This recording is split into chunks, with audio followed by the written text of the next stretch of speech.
먼저 하나님의 말씀입니다. 말라기서 3장 16절에서 18절에 있는 말씀입니다. 함께 봉독하시겠습니다. 그때에 다 함께 봉독하겠습니다. 그때에 여호와를 경외하는 자들이 피차에 말하매 여호와께서 그것을 분명히 들으시고 여호와를 경외하는 자와 그 이름을 존중히 생각하는 자를 위하여 여호와 앞에 있는 기념책에 기록하셨느니라. 만군의 여호와가 이르노라. 내가 나의 정한 날에 그들로 나의 특별한 소유를 삼을 것이요 또 사람이 자기를 섬기는 아들을 아낌같이 내가 그들을 아끼리니 그때에 너희가 돌아와서 의인과 악인이며 하나님을 섬기는 자와 섬기지 아니하는 자를 분별하리라. 아멘. 짧은 기간이지만 너희 생각에는 어떠하뇨 하는 이 주제의 말씀을 함께 생각하면서 재림성도로서 내가 무엇을 추구하며 내 삶은 어떤 의미가 있을까, 어떤 가치가 있을까 하는 부분을 함께 명상하며 하나님께서 우리를 인도하신 그분의 섭리를 따라보고자 합니다. 한 가지 부탁을 드리고 싶은 것은 제가 여기서 드린 말씀은 어쩌면 여러분이 반복적으로 계속 들었던 말씀일 거예요. 그래서 제가 드리는 이야기에 귀 기울이시기보다는 이 시간에 여러분을 사랑하셔서 여러분의 마음속에 세미하게 들려주시는 성령의 음성이 있을 것입니다. 그 음성을 들으시면서 말씀 가운데 함께 거하게 되기를 기원해 봅니다. 오늘 우리가 사는 세상은 많이 달라졌습니다. 앞으로 우리 세상은 더 많이 달라지겠죠. 우리는 지금 매 안식일에 예배를 드립니다. 그런데 불언간 많은 사람들은 교회 2번 간다고 합니다. 결혼식 때 1번 가고 장례식 때 1번 가고. 참 많이 변해요. 오늘 우리가 살아가면서 그걸 실감합니다. 저희가 어린 시절에는 뭐든지 큰 게 좋았어요. 배가 고픈 시절이었으니까요. 그리고 저희가 청소년기를 지날 때에는 영양이 있는 음식이 좋았습니다. 그래서 양젓도 가져다 먹고 우유도 먹고 영양을 찾았어요. 그 다음에 저희가 경제가 좀 좋아지니까 이제 양도 필요 없고 영양도 필요 없어요. 입은 즐겁고 칼로리가 적어서 살이 안 찌는 그런 음식을 선호했어요. 오늘 현대인들은요, 음식은 얼마든지 풍족해요. 얼마나 예술적으로, 얼마나 아름답게 음식을 취하느냐, 이게 관심이죠. 많이 변했나요? 네, 많이 변했습니다. 그런가 하면 기업하는 이들의 서비스도 많이 달라졌습니다. 물건을 판매하기 위해서 수요와 공급을 맞추기 위해서 많이 노력했다면 그 다음에 고객 만족 서비스라는 개념으로 다시 전진해 갔어요. 고장나고 불편하면 빠르게 고쳐주는, 그래서 물건을 살 때 어느 회사가 잘 애프터 서비스가 좋은가도 판단해서 물건을 샀죠. 그런데 그것만이 아니었습니다. 시대가 좀 지나면서 이제는 애프터 서비스만 가지고 되지 않고 얼마나 감동을 줄 수 있을까 고객에게, 얼마나 고객이 충성도를 유지하며 갈 수 있을까, 이게 중요한 관점이었고요. 최근에는 예측 서비스 합니다. 이거 5,000번 누르면 고장 난다면 4,500번째 회사가 아예 바꿔줍니다. 뭐 하지 않도록요? 불편하지 않도록. 시장의 충성도와 신뢰를 끊임없이 가져가겠다는 그런 마음에서죠. 많은 게 변합니다. 아주 빠르게 변하죠. 그러면 우리가 살아가는 삶과 진리도 바뀌고 변할까요, 여러분? 어떤 분은 바뀌어야 된다고 생각합니다. 어떤 분은 진리가 불변해야 된다고 생각합니다. 그런데 어떤 분은 진리가 계속 발전하고 변하기 때문에 진리라고 믿습니다. 참 많이 변하죠. 그래서 다시 한번 생각해 봅니다. 21세기를 열어가면서 저희는 서기 2000년대에 인터넷이라고 하는 것이 개발되면서 글로벌 시대를 만들어갑니다. 정보의 접근이 요구하고 커뮤니케이션이 항상 이루어지는 세상을 만났었죠. 2010년에 플랫폼이 바뀝니다. 모바일 기술이 발달하면서 언제 어디서나 세상이 연결되는 기술, 손 안에 세상과 소통하는 그런 세상을 만들어 왔죠. 여러분 다 스마트폰으로 음식도 모든 생활에 또 은행 뱅킹도 스마트폰으로 다 해결합니다. 플랫폼이 또 다시 바뀝니다. 이게 10년마다 바뀌는 건데요. 2020년에 AI라고 하는 게 빅데이터와 함께 우리의 모든 생활, 자동적인 그리고 내가 아직 발견하지 못한 것까지 생성해서 우리에게 알려주는 시대가 됐습니다. 참 많이 변화하고 있죠. 예. 인간이 근본적으로 달라지는 것도 이제는 그렇게 생소한 일이 아닙니다. 성전환 같은 것이 그렇고요. 이제 남자도 아이를 낳습니다. 이분은 오프라 윈프리 쇼에 나온 분인데요. 벌써 새 아이를 낳았어요. 참 많이 바뀝니다. 성 정체성도 바뀌는 것이죠. 남자가 임신도 할 수 있다. 최근에 나온 서적 가운데 세상을 바라볼 수 있는 다른 시각을 주는 내용이 하나, AI 시대 본능의 미래라고 하는 책인데요. 이분은 영국의 저널리스트 제니 클리먼이라고 하는 분이 최근의 사실들을 보면서 이야기를 전개한 4가지를 얘기하고 있습니다. 첫 번째는 완벽한 탄생을 위한 인공자궁의 개발입니다. 사람이 아이를 낳지 않아도 인공자궁에서 인간이 탄생하게 하겠다. 뭐 때문에 그랬을까요? 출생의 문제 때문에 누구나 출생할 수 없는 아픔이 있는 사람들을 더 자유롭게 하겠다는 거고요. 그 다음에 불임 여성에 대한 낙인 효과를 제외하겠다고 하는 거고요. 대리모라고 하는 윤리 문제도 해결하겠다는 거고요. 그리고 동성애자에게도 자녀를 가질 수 있게 하겠다. 상당히 많이 발전해 가죠. 실제 성공적인 사례로 얘기하고 있습니다. 불언간 이런 시대가 온다고 얘기하죠.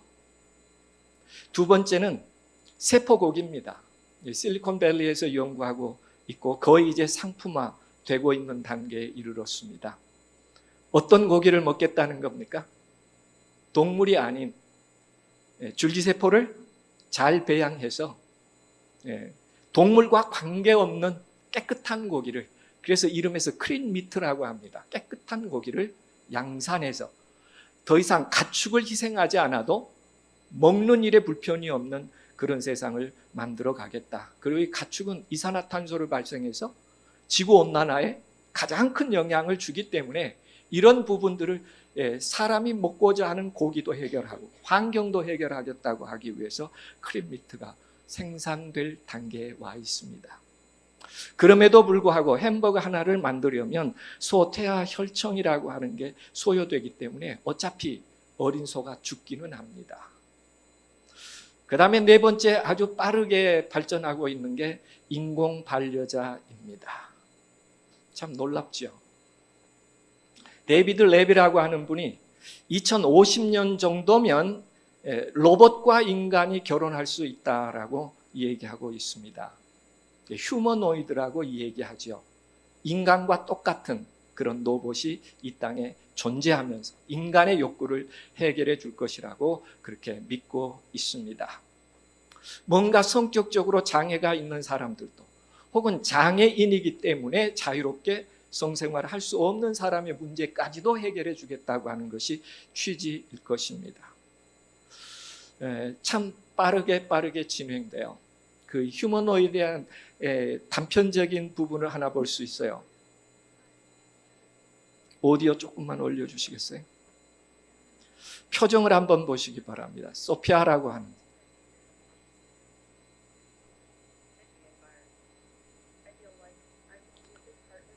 오디오가 연결이 안 된 것 같아요. It helps humans to smoothly integrate and make the most of all the new technological tools and possibilities that are available now. It's a good opportunity for me to learn a lot about people.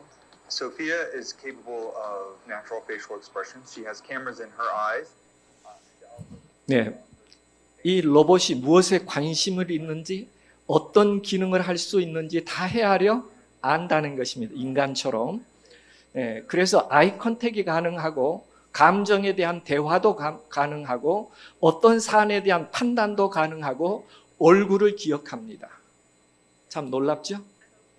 예, 중요한 것은 이와 같이 빠르게 진행해 가면서 마지막 완벽한 죽음을 제공하겠습니다. 이게 과학자들이 가지고 있는 생각입니다. 고통 없이. 다시 말하면 삶의 의미가 없다고 생각하는 순간 스스로 삶을 부담 없이 정리할 수 있게 도와주겠다 하는 것이 안락사 기계 사르코라고 하는 기계입니다. 이미 개발됐어요. 이 개발됐는데 사람이 언제 죽어야 할까? 그것까지를 AI가 가르쳐 준다는 것입니다. 아, 이제 당신은 죽을 때가 됐습니다. 그 정도면. 왜냐하면 인간이 어떤 느낌을 가지고 있으니까요. 살다가 부족하면 이런 생각을 갖습니다. 내가 누군가에게 짐이 되지 않아야 될 텐데 그걸 해결해 주겠다는 것입니다. 고통스럽지 않게. 참 많이 발전해 가고 있습니다. 그런데 우리에게 한 가지 의문을 주고 있는 것이죠. 다른 사람에게 짐이 되지 않을 수 있다면 어떤 것도 선택할 수 있을 것인가? 앞으로 우리 미래의 세계예요. 그래서 우리가 다시 한번 생각해 봅니다. 이런 제시된 과학의 미래를 정말 따라갈 것인가? 지금 우리 계속 따라오고 있어요. 인터넷 쓰면서 따라왔고요. 스마트폰 쓰면서 따라왔고요. AI 지금도 다 물어보지 않습니까? 얼마나 정확하게 답해 주는지 몰라요. 그래서 우리가 다시 한번 정말 인간이 어디까지가 인간이며 인간이 어떤 선택을 할 때에 가장 아름다운 선택인가를 끊임없이 생각해야 될 시대로 그런 시대에 우리가 살아가고 있다라고 얘기합니다. 근데 이게 기술의 발달이 얼마나 빠르게 가든지 유엔 보고서 2045에 보면 싱귤러리티라고 하는 시점을 언급합니다. 이 시점은 뭘 의미하냐면 인공지능이 인간지능을 초월하여 인간이 스스로 인공지능을 통제할 수 없는 시대로 넘어가는 시점을 싱귤러리티라 이렇게 정해. 그게 2045년쯤 된다라고 얘기합니다.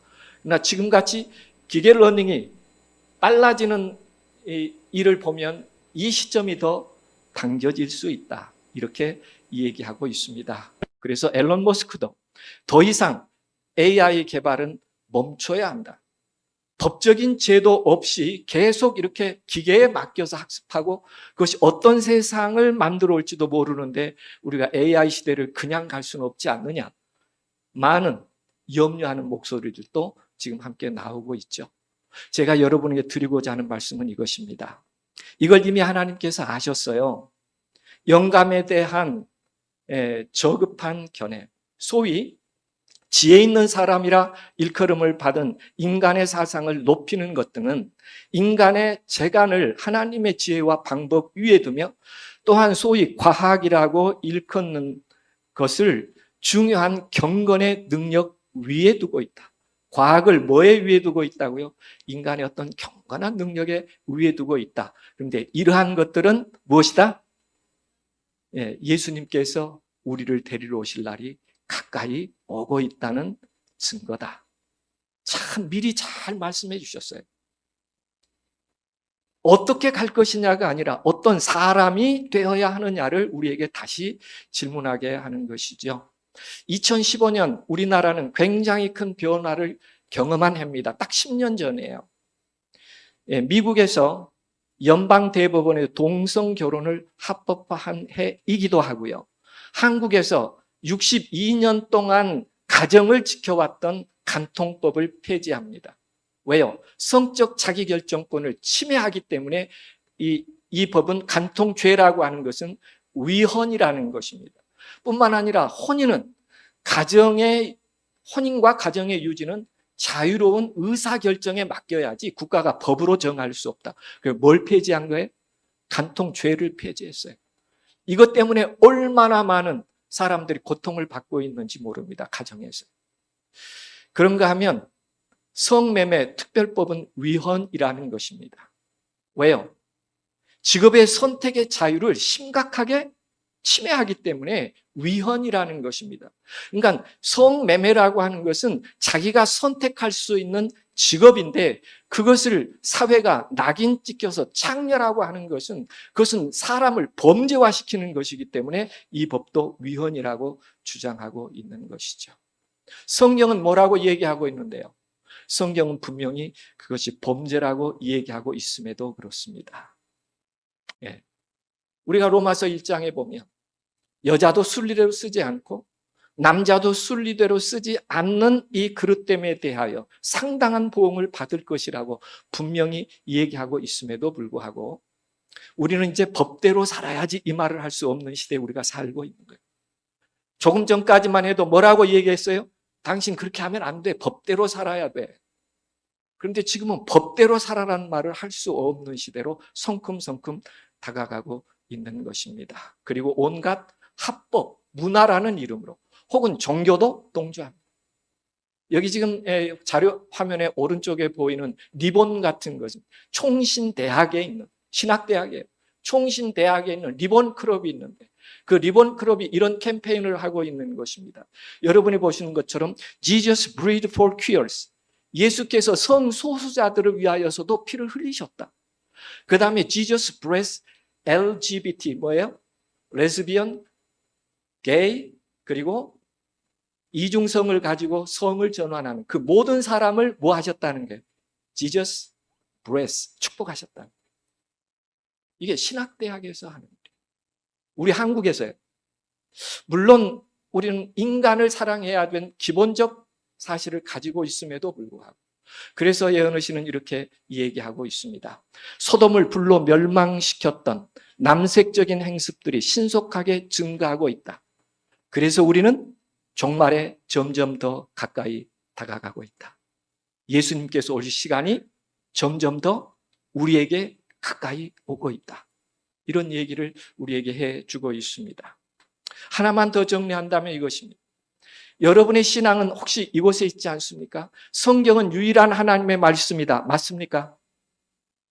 제가 다시 물을게요. 성경은 하나님의 유일한 말씀이다. 이렇게 믿으시나요? 예수님께서는 동정녀 마리아에게 탄생했다고 믿으시나요?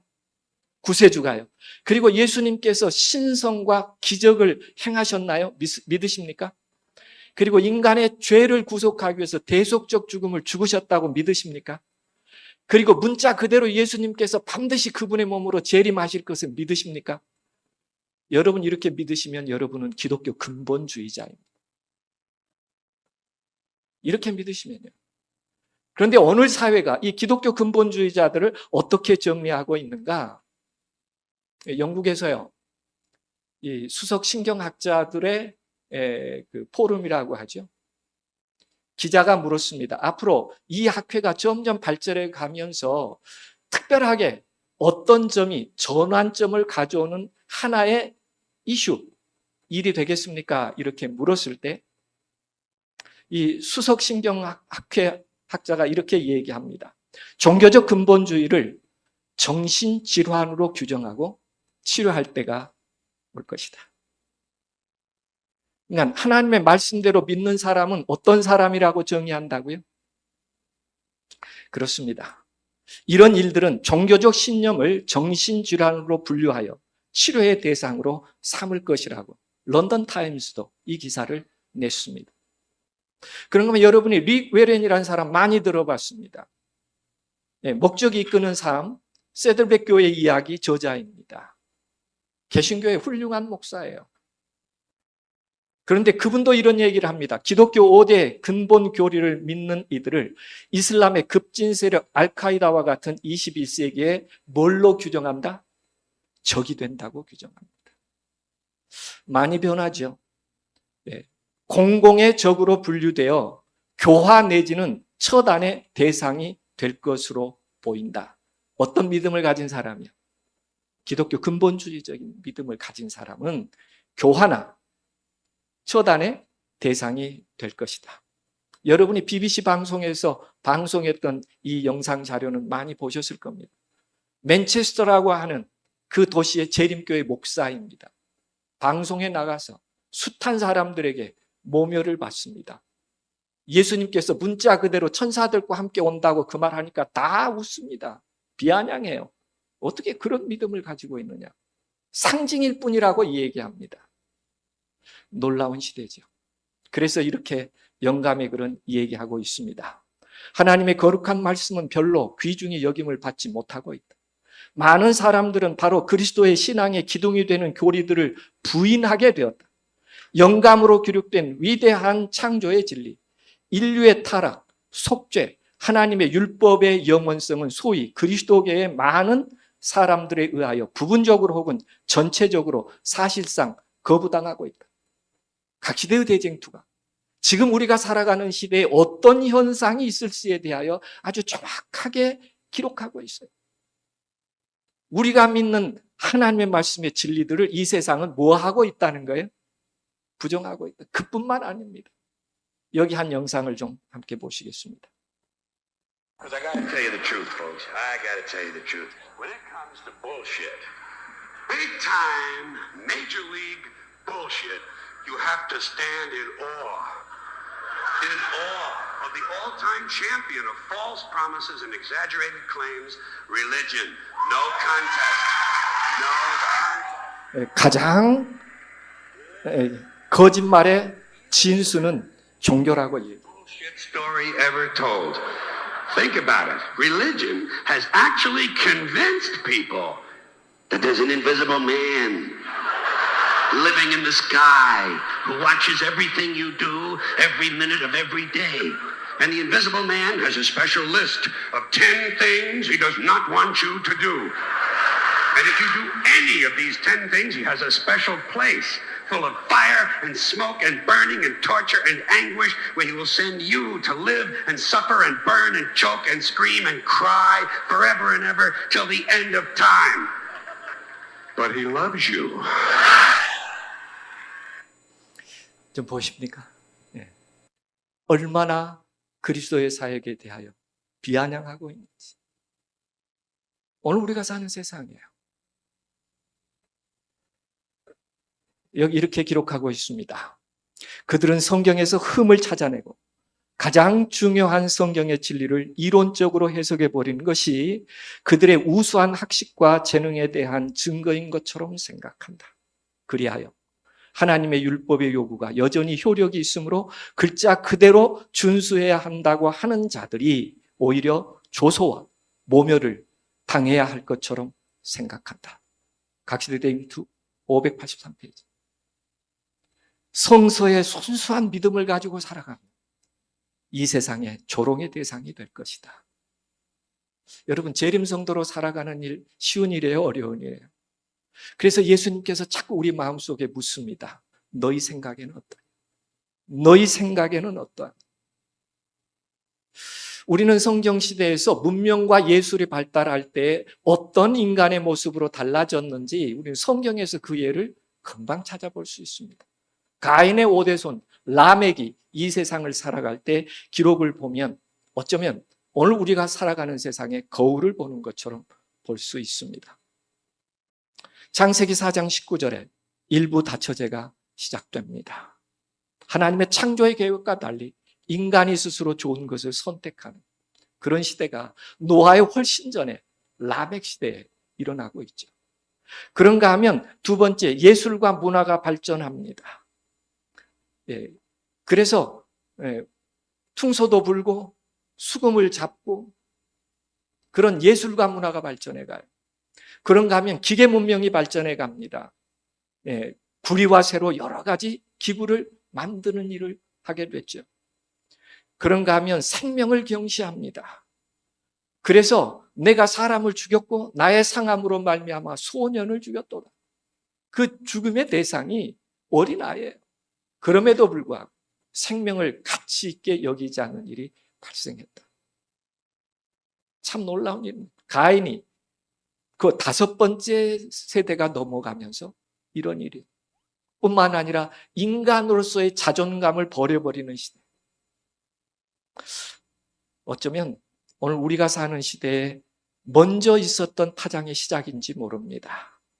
그래서 기독교의 시각은 현재의 발전 과정이 인간이 회복되고 완성된 아름다움을 만들어낼 수 있을까라는 것에 대한 염려를 갖게 해요. 그리고 정말 한 인간이 존재하면서 하나님께 영광을 돌린다는 것이 무엇일까 하는 것을 생각하게 합니다. 제가 좀 시간이 좀 진행돼 가니까 좀 마음이 급해져요.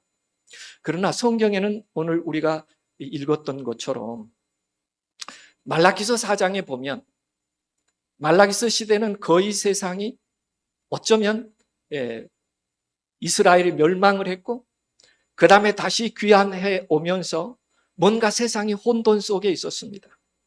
그래서 신앙적 타락과 종교적 무관심들이 점점 세월이 가면서 높아져 가기 시작했고 사회적 불의와 도덕적 타락이 점점 심해져 갑니다. 말라기서 시대예요. 어떤 인간들이 그 시대에 존재했는가 성경이 그 내용을 그대로 기록했어요. 첫 번째는 이런 사람들이 있었다는 것입니다. 완악한 말로, 그때요, 완악한 말로 하나님을 대적하여 대드는 사람들이 많이 있었는데 인간이 하나님을 만들었다고 얘기합니다. 하나님이 인간을 만들었다고 한 것이 아니라 태초에 인간이 하나님을 만들었다. 무슨 개념인지 이해하실 거예요. 아마도 하나님은 계시지 않으니 걱정하지 말고 내 인생을 즐기라고 합니다. 성경절은 이렇게 말했어요. 여호와가 이르노라 너희가 완악한 말로 나를 대적하고도 이르기를 우리가 무슨 말로 주를 대적하였나이까 하는도다. 이런 시대가 있었다는 것입니다. 그 다음에 그때라고 하는 말로 이제는 더 이상 하나님의 명령을 지키며 섬기는 일이 무익하다고 생각하는 사람이 있었다고 말라기서에 기록하고 있습니다. 너희가 말하기를 하나님을 섬기는 것이 헛되니 만군의 여호와 앞에 그 명령을 지키며 그 죄를 슬퍼하게 하는 것이 무엇이 유익하리요. 죄로 고통하는 일, 그게 유익한 일이 아니라는 것입니다. 하나님의 말씀을 지키지 않아요. 순종할 마음도 없어요. 그리고 하는 말이 하나님 나 당신 때문에 실망했다고 그 이야기를 보편적으로 합니다. 그리고 세 번째요. 그때에 그런 시기에 사람들의 생각을 말라기서가 기록할 때 이렇게 기록합니다. 지금은 우리는 교만한 자가 복되다. 교만한 사람이 잘 된다고 말이에요. 악을 행하는 자가 더 창성하더라. 반대로 어떤 사람은 안 된다는 거예요? 하나님 말씀대로 믿고 따르는 사람은 더 안 되더라 그 말이죠. 이런 시대입니다. 어쩌면 우리가 사는 시대하고 좀 비슷할까요? 그 인간의 마음 속에 있는 생각들이요. 말라기서 시대에도. 그래서 오늘 저는 이런 생각을 해봅니다. 그럼에도 불구하고 하나님께서는 많은 사람들이 그렇게 하나님을 무시하고 하나님의 능력을 비아냥거리고 내가 그렇게 사는 일은 부질없는 일이라고 그런 세상에 그럴 때라도 어떤 사람이 있었느냐면 여호와를 경외하는 자들이 피차에 말하며 여호와께서 그것을 분명히 들으시고 여호와를 경외하는 자와 그 이름을 존중히 생각하는 자를 위하여 여호와 앞에 있는 기념책에 기록하셨느니라. 그런 시대에 어떤 사람이 있었다는 거예요? 하나님이 기억하고 싶은 사람이 있었다는 거예요. 그들이 말이 너무 소중해서 기록해 놓겠다고, 그리고 내가 그들을 아끼겠다고 하는 대상이 있었다고 기록하고 있습니다. 공동 번역에는 그때라는 말을 이렇게 번역했어요.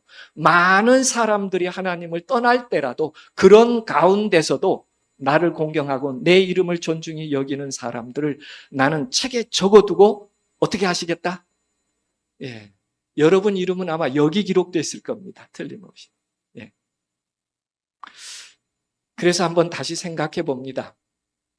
하나님이 말라기서 3장에 그의 소유를 삼겠다는, 그리고 내가 정말 아끼겠다는 그런 대상으로 우리가 재림 성도로서 이 세상을 살아가지 않겠는가 하는 생각을 해봅니다.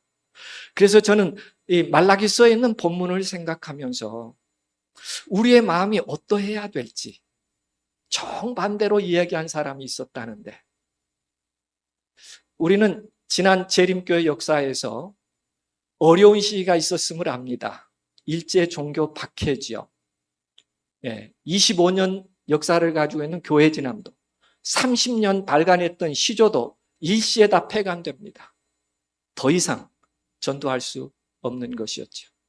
그런가 하면 1943년에 지도자들이 잡혀가고 최태원 목사님은 순교하고 옥살이 하다가 나왔어도 김혜준, 이성희 목사님은 여독으로 순교합니다. 이런 어려운 시대. 그런가 하면 1943년 12월 28일 강제로 재림교회가 해산돼 버립니다. 하나님 어디 있어요? 하나님 왜 안 지켜주셔요? 이런 얘기가 보편적으로 일어나는 그 시대에 우리 많은 한국인들에게 이런 혼돈과 불안의 시기에 읽혀졌던 한 문학서가 있습니다. 춘원 이광수의 사랑이라는 장편 소설이 이 시기에 출간된 책이기도 합니다. 이 춘원 이광수 사랑이라고 하는 책에 보면 243페이지부터 이런 기록을 발견할 수 있습니다. 그날 점심때에 순옥은 집에서 점심을 차리고 있었다. 토마토랑 고구마랑 감자랑 이런 것으로 비린 것이 들지 아니한 양식을 만드는 것이었다. 우유와 닭에 알만을 넣은 청초하고 싱싱한 안식교 인식 요리를 만드는 것인데 이것은 순옥이 집이 몇 해 동안 순안에 있을 때 안식교 선교사의 집에서 먹어보고 배운 것이었다. 그들이 취하는 음식이 건강한 음식으로 깨끗한 음식으로 구별된 음식을 먹고 있었다라고 소개합니다. 그 다음에 이렇게 소개합니다. 안식교에서는 토요일을 안식일로 삼아 절대로 안식할 것을 명하기 때문에 순옥인의 형제는 학교에 다니면서도 여러 가지로 곤란을 당하였다. 영옥은 마침 졸업시험이 토요일에 걸치게 되어서 그것을 쉬었기 때문에 졸업이 문제가 되었으나 마침 학교가 기독교 학교인 덕으로 신앙 문제를 중히 여겨 추후 시험을 치르기를 허락해 주어서 낙제만은 면했다. 뭘 지키려고 노력한 거예요? 하나님의 말씀 그대로 거룩한 안식일을 지키려고 노력했어요. 그런데 그 다음에 춘원 이광수 선생님이 사랑이라는 장편 소설을 기록하면서 그의 마음속에 재림교인이 어떤 삶을 살았는가를 명료하게 기록했어요. 깨끗한 생활, 하나님다운 생활, 성경대로의 생활, 이것이 안식교도들의 생활 목표요 준칙이었다. 그 혼란의 시기에 교회가 해산이 되고 교회 진함이 폐간이 되고 그런 시기에도 어떻게 살아가는 재림 성도들이 있었다고요? 아주 특징적으로 다 함께 읽어보실까요? 화면을 좀 띄워주시기 바랍니다.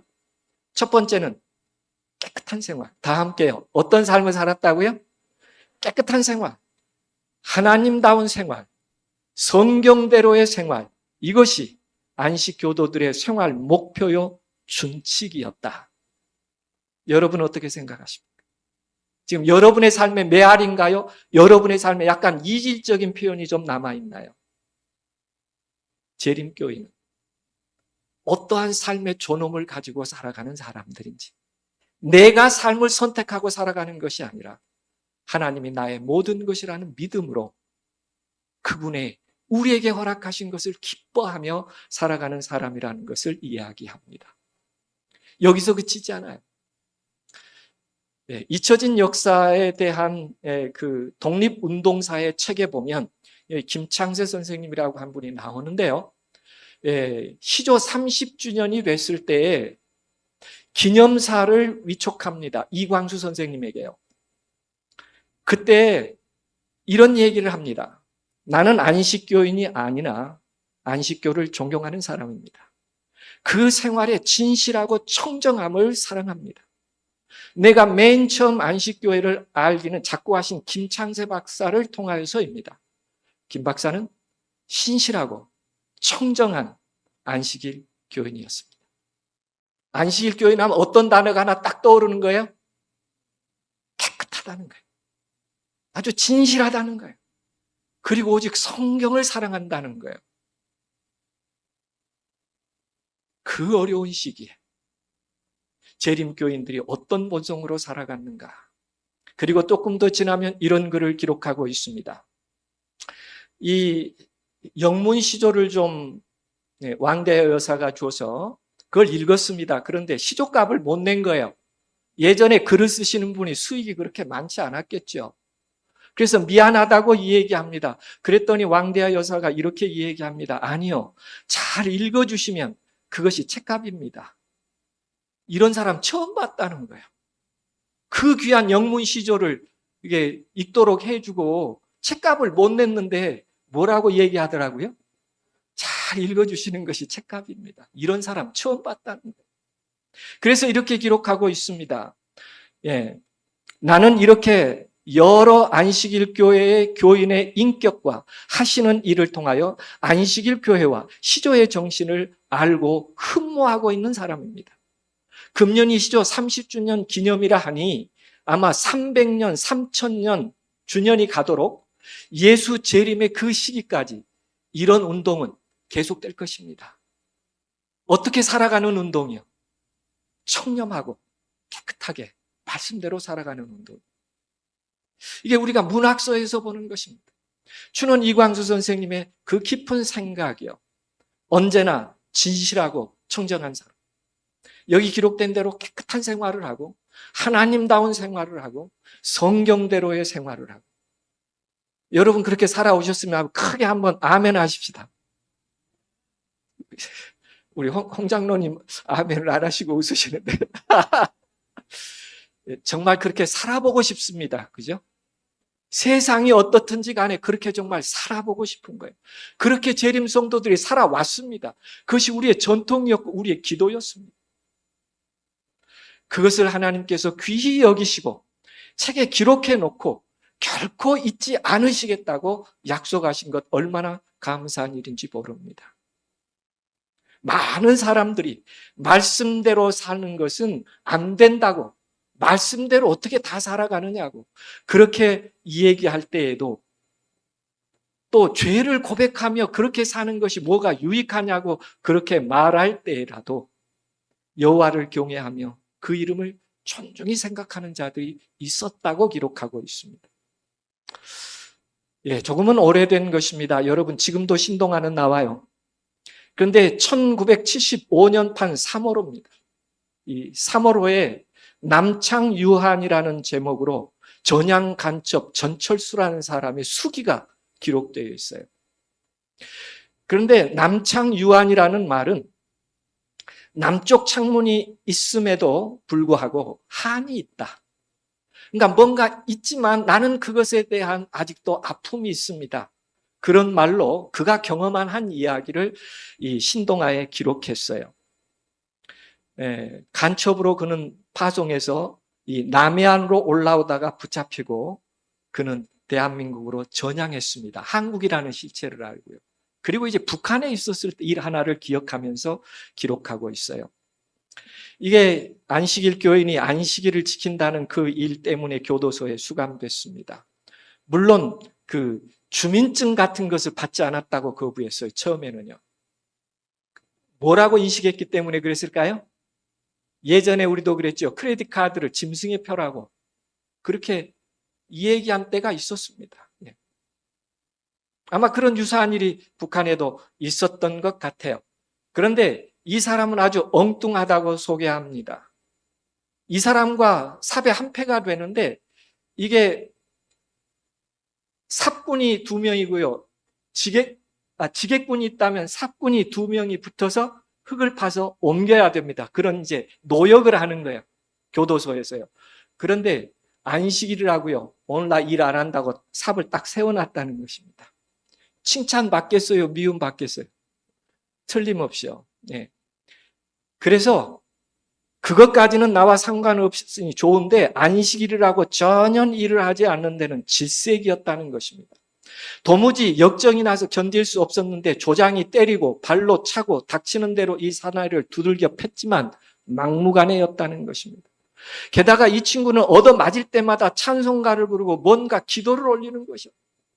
맞으면서도 뭐 한다고요? 기도한다고요. 찬미한다고요. 정말 어이없는 인간이었다. 피가 사방으로 튕겨나가고 몽둥이는 난무했다. 이 XX야 여기가 하나님 여호와를 믿는 곳이냐? 그는 묵묵무답이었다. 아침에 출력할 때 이미 안식일을 선언했던 것이다. 나중에 한 일이지만 평소 남보다 열심히 일하는 노동 각성을 참작하여 수용소는 이 친구의 안식일을 허용하고 그 대신 일요일에 작업하는 다른 현장으로 보내었다는 사연이었다. 신앙의 고집도 이쯤 되다 보니 공산당들도 별도리가 없었던 것 같았다. 그 다음 표현입니다. 나는 이 친구의 신앙심에 새삼 깊은 감명을 받았다. 참 처음에는 이해할 수 없는 인간이었어요. 근데 나중에 그의 신앙을 진실하게 지켜가는 그 모습을 보면서 나는 뭐 했다는 거예요? 나도 그런 진실함이 있었어야 하는데 하는 한이 있었다는 것입니다. 자기 삶을 성찰하면서 누구 한 사람 보면서요. 재림 성도가 순종하며 살아가는 한 모습을 보면서 나도 그렇게 살았어야 됩니다. 참 아름다운 이야기죠. 그래서 우리가 다시 한번 생각해 봅니다. 순종하는 삶. 나의 삶에 다른 그림이 보이는 것이 아니라 순종하는 삶의 모습에 예수 그분이 보이는 삶. 그게 재림 성도가 남은 시대에 살아가야 될 아름다운 삶이라는 것을 우리가 기억해야 합니다. 마지막으로 한 부분 더 보겠습니다. 하나님의 뜻으로 선하게 살면 되는 일이 없다라고 생각하는 사람. 차라리 교만한 사람이 훨씬 더 잘 살고 악을 행하는 사람이 더 창성하지, 순에 빠지면 짓밟히고 이 세상도 못 산다. 그렇게 삶을 바꾸라고 그런 시대에 살아가는 사람들에게 하나님은 어떻게 하겠다고 이 얘기했느냐 하면 그때 여호와를 경외하는, 그리고 그들이 피차 말하는 것을 분명히 들으시고 그 다음에 기념책에 기록하면서 그들을 내 소유로 삼고 아끼겠다고 얘기합니다. 우리는 안도산 전집이라고 하는 도산 안창호 선생님의 일대기를 쭉 기록한 책이에요. 이 도산 안창호 선생님의 일대기를 기록한 443페이지예요. 임종전후, 도산 안창호 선생님이 임종전후라고 19장 바로 앞에 있는 표현인데, 여기 도산 안창호 선생님이 그가 쇠약해져서 더 이상 생존할 수 없었어요. 일본 군사가 얼마나 고통스럽게 취조했던지 일본 경사가 판단했을 때 이 사람은 죽을 거라고 생각해서 더 이상 살 수 없다. 그래서 경성의료원으로 호송시켰습니다. 도산 안창호 선생님이 경성의료원에 입원을 하게 됐는데 아무것도 먹을 수가 없어요. 몸이 다 망가져서요. 그랬더니 자기를 취조했던 순사 부부가 와서 수혈을 해주겠다고 그래요. 그런데 나는 이미 이제 죽음을 직감했기 때문에 수혈도 필요 없다고 거절합니다. 아주 가까운 지인 선우란 사람이 그래서 선생님 뭔가 드셔야 된다고 사오겠다고 할 때 도산 안창호 선생님이 그 힘없는 중에 한마디 한 게 안도산 전집에 기록되어 있어요. 선우가 다시 올 때 무엇을 사가지고 오겠다며 함에 대하여 나는 아무것도 먹을 수 없어. 그렇게 원한다니 순한 안식교의 제품인 포도즙은 진정품인데 안국동 남계 양행에서 파니 용기까지 가져오면 한번 시험하겠어. 도산 안창호 선생님이 죽음이 가까이 왔는데 아무것도 먹을 수는 없는데 그렇게 원한다니 뭔 한번 먹어보고 싶다고 그래요? 누가 만든? 그러니까 포도즙이 진정품이라는 거예요. 포도즙을 만드는 사람이 정말 진정한 사람이라는, 그분이 만든 것이라면 내가 한번 먹어보고 싶다. 도산 안창호 선생님 마지막 임종전의 이야기입니다. 여러분, 재림교인들이 어떤 마음으로 이 세상을 살았는지 이해하시죠? 문학에 나타난 근거들을 통하여 볼 때 우리의 이익이 아니라 그렇게 기술한 저자들의 시각에서 제7일 안식일 예수 재림교인들은 어떤 사람으로 살아가고 있었는가? 우리 모두 이렇게 사는 것이 행복 아닐까요? 기관을 운영해도요, 여러분이 잘 아는 수필의 대가 피천득 씨가 인연이라고 하는 수필집을 기록했어요. 이 내가 사랑하는 생활이라고 하는 수필 내용에 보면 짤막하게 이런 글을 기록합니다. 나는 우선 내 마음대로 쓸 수 있는 돈이 지금 돈으로 한 5만 원쯤 생기기도 하는 생활을 사랑한다. 이 수필 쓰니까 수입이 많지 않았을 거예요. 그런데 조금 여유 있는 삶을 추구합니다. 그러면은 내가 만약에 한 5만 원 정도 여유가 있다면 그 돈으로 청량리 위생병원에 낡은 몸을 입원시키고 싶다. 나는 깨끗한 침대에 누웠다가 하루에 한두 번씩 덥고 따뜻한 물로 목욕을 하고 싶다. 수필의 대가 피천득 씨가 너무 몸이 좀 힘들 때는 어디가 생각나는 거예요? 서울위생병원. 거기 가서 좀 몸도 씻고 그렇게 좀 쉬고 싶다. 여기서 일하는 분들이 어떻게 일했는지 그림이 좀 그려지시나요? 우리가 그렇게 살고 있죠? 이게 재림성도들이 살아온 이야기. 그리고 우리가 앞으로 살아가야 될 이야기죠. 교만하기 때문에 잘 되고 악을 행하기에 잘 된다고 하는 것은 정말 인간적인 표현입니다. 그 대신 하나님은 어떻게 얘기하고 있습니까? 그때의 여호와를 경외하는 자들이 말하며 고백하는 것들을 기억하며 선한 뜻대로 살자고, 우리는 끝까지 믿음대로 살자고, 우리는 끝까지 깨끗하게 살자고, 우리는 끝까지 하나님다운 삶을 살아가자고, 그렇게 말하는 걸 하나님은 기쁘게 받으신다고 말씀하고 있습니다. 그렇습니다. 그래서 그분은 이렇게 표현했어요. 나의 특별한 소유를 삼을 것이요, 그리고 내가 그를 어떻게 할 것이다? 아끼리니. 이런 하나님의 사랑 속에서 함께 생애하는 저와 여러분 되기를 간절히 원합니다. 우리 아주 오래 살고 계십니다. 우리 김영석 교수요. 105세 때. 그의 삶을 마무리하면서 이런 표현 하나를 사용하고 있습니다.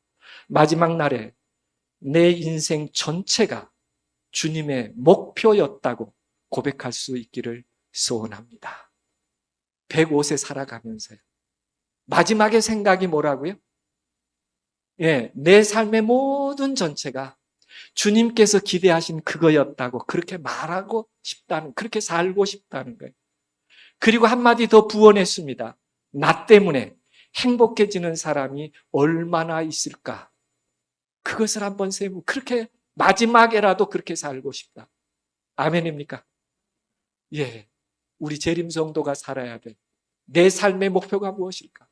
세상이 그렇게 변한다고 할지라도 나는 어떤 삶을 살아야 할까? 세상의 편의를 추구할 것인가?